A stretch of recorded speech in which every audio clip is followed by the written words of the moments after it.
Hey everyone, welcome back to Power Within. I want you to take a moment and think about this. Have you ever felt like your emotions are running the show and you're just a passenger along for a very bumpy ride? One minute you're calm, the next you're swept away by a wave of anger, sadness, or anxiety, and you don't even know why. What if I told you there's a hidden remote control for your reactions? A way to actually choose what triggers you, and more importantly, how you respond. It sounds almost like a superpower, doesn't it? Well, in this video, we're diving deep into the subtle but incredibly powerful ability to consciously shape your emotional triggers. We'll explore how doing so can completely transform your inner world from a chaotic battlefield into a sanctuary of peace. If this idea resonates with you, if you're ready to stop being a puppet to your feelings and start mastering them, then do me a favor and hit that subscribe button right now. Here on Power Within, we focus on mastering your emotions, healing your mind, and unlocking the true, unshakable power that already exists within you. Let's start with a fundamental truth that might shift your perspective. Most of what triggers you isn't new, it's just unresolved. Think about it. A specific sound, a particular word, a certain tone of voice, even a smell from across the room, and suddenly, your heart races, your palms get sweaty, or you feel that familiar hot rise of anger in your chest. That's not random. It's your brain, in a fraction of a second, pulling up a memory file from your past. Triggers are essentially emotional shortcuts, well-worn pathways your mind has created to connect past experiences to present reactions. They are a survival mechanism that has over time become a bit overzealous. For example, maybe a boss raises their voice during a meeting, and instantly you feel small, defensive, and ready for a fight.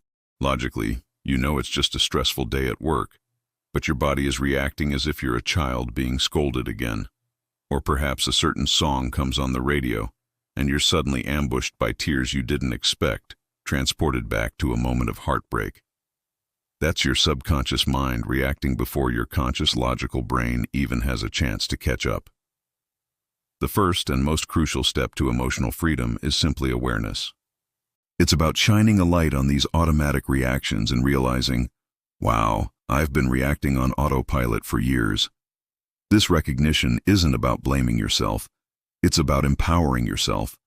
It's the moment you stop being a passenger and start looking for the driver's seat. Now here's where everything changes. This is the part that feels like magic but is actually grounded in science. You can retrain your mind. You can consciously choose what triggers you and what doesn't. I want you to think of your emotional landscape like a garden. For years, maybe even decades, certain weeds, like fear, anger, guilt, or shame, have been growing unchecked. They pop up whenever they feel like it, choking out the beautiful flowers you'd rather have. But here's the secret. You are the gardener. You have the power to get your hands dirty, pull those weeds out by the root, and intentionally plant something new in their place. So, let's start with this powerful question. What emotion do I want to feel more often? Don't just give a generic answer. Really feel into it. Is it a deep, unshakable sense of peace? Is it overflowing gratitude for the small joys of life? Is it a quiet, steady confidence in who you are? Once you have that feeling in mind, your next mission is to find the triggers that activate it. These are your positive anchors. It could be a powerful quote you write on a sticky note and put on your mirror. It could be a specific morning ritual, like sipping your coffee in silence before the world wakes up.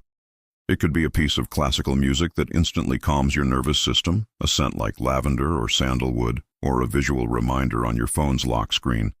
By deliberately and consistently feeding your brain with triggers that create positive emotional states, you begin to rewire your subconscious. You are literally creating new roads in your brain for your emotions to travel down. Neuroscience calls this emotional conditioning, or neuroplasticity. Every single time you face an old trigger and choose to respond calmly instead of reacting impulsively, you strengthen that new neural pathway. Over time, your default response changes. The old, bumpy, reactive road gets overgrown from disuse, and the new, smooth, peaceful path becomes your emotional highway. You stop being controlled by your emotions and start curating the emotional environment you live in. You become the architect of your own inner peace. So, how do we make this practical and not just a nice theory?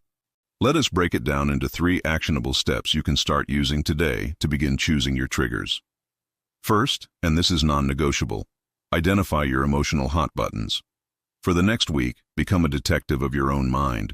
Carry a small notebook or use a notes app on your phone. Notice what people, situations, words, or even internal thoughts easily pull a strong reaction from you. Is it when you feel ignored? When someone questions your competence?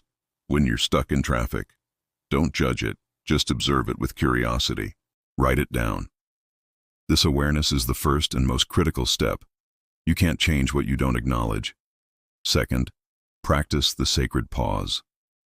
When you feel that old, familiar emotional surge beginning, your mission is to create a tiny space between the trigger and your reaction. That pause is your power. It can be as simple as taking one deep, conscious breath. In that single moment of stillness, you give your prefrontal cortex, the rational, thinking part of your brain, time to come online and take charge. It interrupts the hijack from your amygdala, the brain's alarm system. That pause is you saying, "Wait a minute, I have a choice here." And third, consciously replace your triggers. This is where you actively use your positive anchors. When you feel anger rising, instead of lashing out, redirect your attention to something that grounds you. It could be feeling your feet flat on the floor, reciting a calming mantra in your head like, "I am safe and in control," looking at a picture of a loved one, or putting on that piece of music that you know soothes you. By doing this, you're not suppressing the emotion. You're redirecting the energy. You are teaching your brain a new sequence. When this happens, we don't do that anymore. We do this instead. The more you practice this, identify, pause, replace, the more automatic it becomes. Your emotional control becomes a muscle, and with each repetition, it gets stronger and more reliable. As we bring this to a close, I want you to really absorb this. You do not have to be a slave to your emotions anymore. You can build what I like to call emotional immunity, not by ignoring your feelings or pretending they do not exist, but by understanding them, honoring them, and consciously reprogramming your response to them. Remember this powerful truth. Peace doesn't come from avoiding all of life's storms. That's impossible. True, lasting peace comes from learning how to stand in the middle of the rain without losing your inner calm. It's about knowing you have an anchor within you that can hold you steady no matter how hard the winds blow. So, the next time someone says something or does something that used to trigger you, I want you to try to smile internally. Smile because you recognize what's happening. You see the old pattern trying to play out, but you're no longer an unwitting actor in the play. You're not reacting on instinct anymore. You are responding from a place of awareness, choice, and inner strength. And that, my friends, is real power. If this message spoke to you today, if it sparked a little bit of hope or inspiration, please take a second to hit that like button, subscribe to Power Within, and maybe share this video with someone in your life who you know is tired of being controlled by their emotions.